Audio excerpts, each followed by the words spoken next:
E aí galera, tudo bem com vocês? Aqui tá tudo bem. Bem-vindo a mais, finalmente, um vídeo do canal. Putz, que foda. Eu tô há muito tempo sem gravar, gente. Vocês não fazem ideia do quanto eu queria pegar a câmera, ligar, arrumar tudo e gravar. Mas tá muito difícil, tá muito complicado pra mim. Eu tô trabalhando muito, fiz uma transição de trabalho, então tá bem difícil. Eu chego em casa bem à noite e as pessoas já estão dormindo já, então fica bem inviável ligar tudo e começar a falar igual um louco e acabar gravando. Mas hoje deu tempo, graças a um feriado. Estão fazendo barulho aqui na rua. Eu moro de frente para uma rua, mas não tem muito trânsito. Mas tem sempre, tipo, sei lá, carro da pamonha, carro dos churros. Aliás, se for carro dos churros, eu vou pausar e vou lá comprar, que eu tô com vontade. Os churros? Tem essas coisas típicas de bairro, sabe? Tipo, Juliana, roupa no varal! Então pode acontecer de pedreiro, sabe? Gente gritando na rua, nóia, essas coisas pode acontecer. Então me respeita, tá? Eu fiquei meio bolado com umas coisas essa semana que, na verdade, eu penso sobre esse tipo de assunto que eu vou falar hoje a vida toda. Eu tento muito, com todas as forças, não endeusar ninguém. E esse é o assunto de hoje, endeusando personalidades. Por que eu digo personalidades? Porque tá ficando um pouco chato.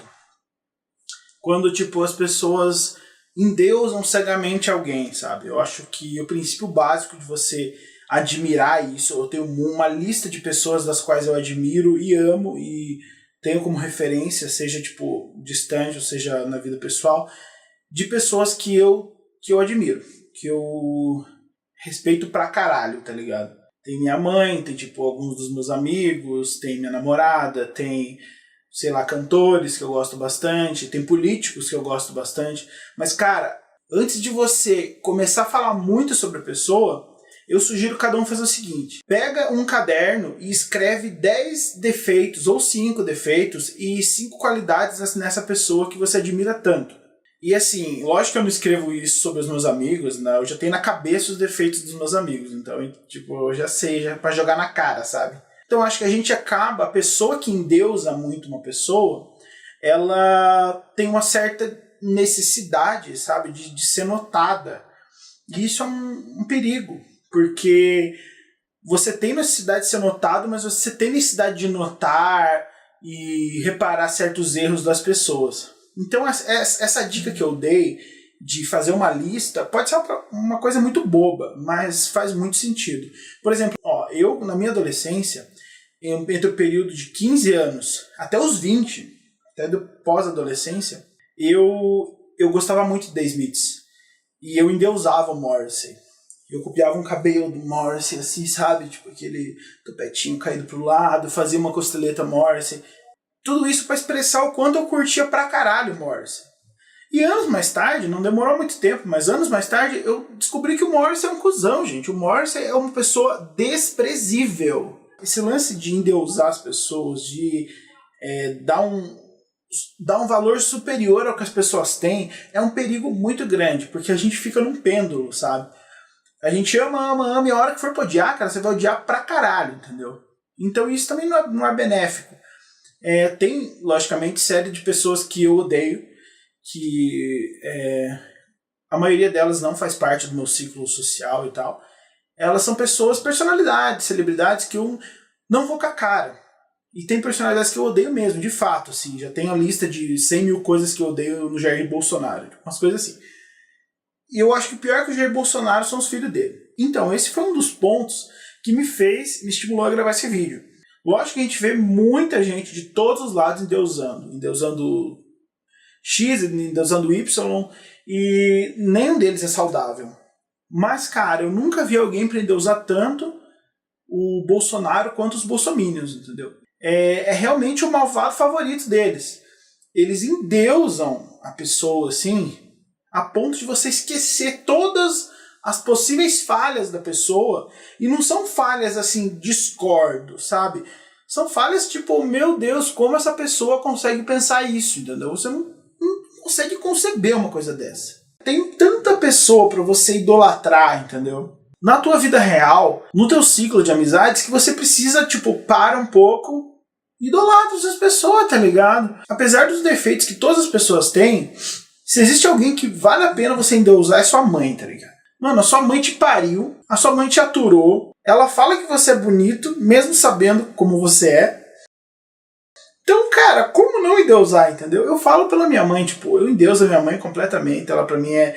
Minha mãe é Jiraya, tá ligado? Minha mãe é tipo, sei lá, mano, um oráculo. O que me estimulou a fazer esse vídeo foi isso. Foram os bolsominions e os caras, como que eu posso chamar? PT Minions? Não, os Lula Minions. Os Lula Minions são sensacionais também. Porque a gente sabe que tem figuras no mundo político que tem a sua relevância, tem a sua importância e muito significativa, sabe? A política no Brasil é uma bosta, mas tipo, quando a pessoa vai lá e faz uma coisa da hora, você tipo fica, meu Deus, eu nunca recebi isso, eu nunca comi mignon, agora alguém chegou com mortadela, né? E tipo, isso é massa, tá ligado? É bom as pessoas terem esse respeito e essa admiração por esses fatores. Só que quando esses fatores fazem você parar de pensar, isso é uma coisa muito ruim, drástica. Se você não quer ser chamado de Minion, seja para um lado, seja para o outro, repensa isso e tipo, faz essa lista. Se você sim colocar um defeito da pessoa, você já pode ser considerado não Minion, porque você sabe o defeito da pessoa. Mas assim, eu quero que as pessoas não se sintam culpadas, porque em algum momento da vida todo mundo endeusa alguém. Isso não é um crime, não é nada. Só que até onde isso vai te levar, entendeu? Isso daí é a pergunta que a gente tem que fazer. Afinal, tem tanta gente que idolatra o Olavo de Carvalho, né? Vai saber, né? Aliás, eu queria encerrar essa primeira parte desse vídeo com uma frase dele, do Olavo de Carvalho.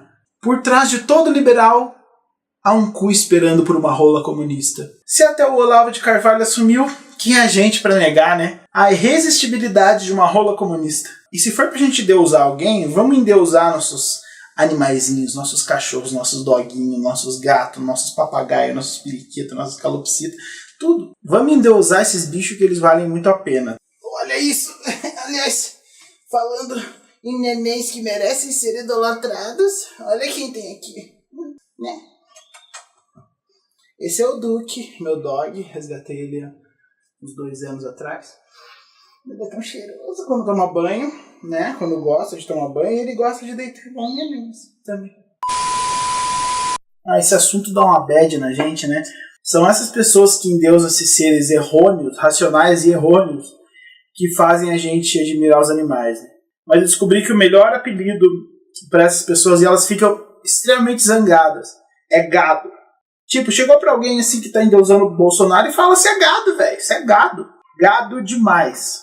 E eu inventei ontem também o bolsogado, que é uma coisa legal de usar contra eles.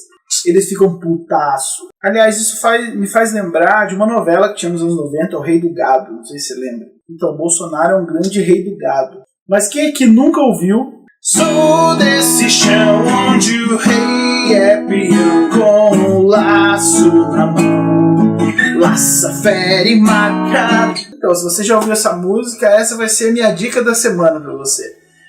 Você deve estar pensando, pô, que cara otário, ele assiste novela dos anos 90. Sim, eu assisto novela dos anos 90. Pô, a parada é mó legal, tem altas histórias, altos dramas diferentes, umas coisas que não tem na TV hoje, tá ligado? E eu gosto muito de novelas dos anos 90, assisti várias já quando eu era pequeno, nossa, assistia... É da Globo, e a Globo tem uma qualidade que é ter feito novelas muito boas na sua história, assim. E Rei do Gado é uma delas, cara. Rei do Gado tem um enredo interessantíssimo. E apesar de ser uma novela assim dos anos 90, da época do FHC, ela tem um contexto político muito interessante nessa novela. Além dos dramas, histórias de amor e tal, essas coisas assim, eu vou listar alguns motivos aqui para vocês assistirem Rei do Gado. O bom de vocês assistirem Rei do Gado é que ninguém vai se culpar por spoiler, porque a novela já passou, sei lá, 26, 27 anos. 23 anos! Um dos motivos pelo qual eu assisti novamente, recentemente, na verdade estou terminando. Uma das coisas que dá para notar muito forte nessa novela, nessa minissérie, é que... Minissérie, eu não sei quando é série, quando é minissérie, sei lá. Essa novela rolou de 96 a 97, e tinha Antônio Fagundes, cara, que é um cara muito foda, ele é um puta ator, né, hoje tá mal e tal, tá velhinho já. Patrícia Pilar, mano, nossa, uma baita de uma atriz, ela faz... Essa mulher consegue fazer qualquer papel. Eu não consigo pensar em alguma coisa que ela não consiga fazer. E tinha a menina que fazia um dia. Se você mexer, eu me vingo. Vinga como? A Glória Pires, velho. A Glória Pires é engraçadíssima. Que foi meme há muito tempo, né? Não sou capaz de opinar. Então, essa novela ela tem um foco muito grande, principalmente no começo, para com os imigrantes no Brasil. Tem os imigrantes italianos, mas eles falam também um pouco de Segunda Guerra Mundial, tocam algumas vezes o nome de Getúlio Vargas e tal. É uma coisa legal, assim, que realmente a história tem um contexto, tem uma linha histórica assim, pra você seguir. A história se passa assim, mais ou menos em 1942. Eles falam assim, da Força Expedicionária Brasileira, que foi designado por Getúlio para ir para a Itália. Para quem não sabe, o Brasil era contra o eixo Alemanha, Itália e Japão. Inclusive é legal que essa novela ela abrange alguns fatos bem específicos, que é o caso dos submarinos brasileiros que foram derrubados pela Alemanha. Derrubar um submarino é afundar. Eu não sei, já está afundado. Os submarinos brasileiros que foram, enfim, destruídos pelos alemães e acusados nos Estados Unidos. E é uma novela que tem um enredo muito forte, assim, uma presença, uma bagagem assim, muito interessante que percorre a novela inteira, que é a questão da reforma agrária, dos sem terras e tudo mais. E alguns pontos que são muito interessantes que eles abrangem na questão dos trabalhadores sem terras é a questão dos problemas internos do MST, que eles vivem, assim, as dificuldades, né? Em alguns pontos o elenco, os personagens criticam o movimento de diversas formas, até utilizando assim, linguagens que são utilizadas hoje, tipo esses vagabundos, sabe? Bandeiras vermelhas, essas coisas. O começo da novela é uma coisa que acaba flutuando muito, assim, mas a reforma agrária ela é defendida por um senador, que é o senador que tem lá na novela. Essa reforma agrária ela é defendida por ele e ela é parcialmente defendida por produtores, que é uma coisa muito difícil. O produtor no Brasil, principalmente a pecuarista, tem horror a ouvir falar em reforma agrária. E aí na novela eles mostram e fazem esse contraponto que é interessantíssimo. E tem uma questão, apesar do Rei do Gado, que é um Fagundes e tal, ele ser Bruno Mezenga, ele ser um produtor e tal, ele é um pecuarista. Em um momento, quando o Bruno Mezenga critica os sem terras, escapa assim um negócio na história que o pai dele se apropriou de terras para tê-las também. O pai dele não tinha nada quando ele fugiu do avô dele. Ele era filho de um fazendeiro, de uma fazenda de café, de um agricultor, mas ele não tinha uma terra. Ele fugiu com a mulher da outra família, que é a Berdinazzi, e eles têm uma rixa. Enfim, a história começa anos antes, assim, mais ou menos em 42, 45, por aí.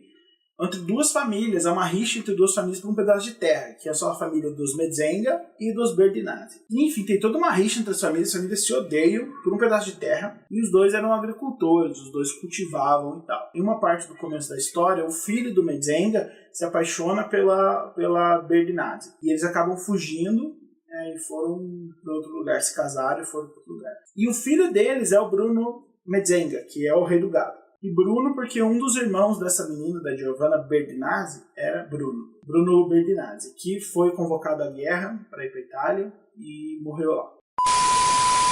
Enfim, caras, é uma novela que é bem importante assim, para o contexto, abrange o contexto produtivo do agronegócio, abrange questões de direito à terra. E é uma novela muito interessante para vocês assistirem, que é uma produção nacional, um clássico, né? 96, 97 já tem um bom tempo de que a novela ainda é lembrada, né? E é algo lógico, apesar de seguir um enredo e ter um desfecho dramático e tal, para seguir ela tem pontos políticos muito interessantes que a gente consegue trazer para os dias atuais e ver como tudo mudou e nada mudou, basicamente. E é isso, galera. Espero que vocês tenham gostado. Eu prometo que vou tentar gravar um próximo vídeo. E deem seu like aí embaixo, aí. Curtam nas redes sociais, compartilhem com os brothers, com as minas. Se você não é inscrito no canal, por favor, se inscreva. Tem Instagram, Facebook. Ativa um sininho que tem aqui do lado, que é muito importante para você receber as notificações do canal. O YouTube não manda isso, só deixa você inscrito. Então, quando você clica no sininho, automaticamente pá, vai na sua caixa e fala: putz, que foda, mandou um vídeo novo. Clique aqui. Você vai lá e clique, assiste e por aí vai, em todos os vídeos, beleza? Muito obrigado, galera. Falou!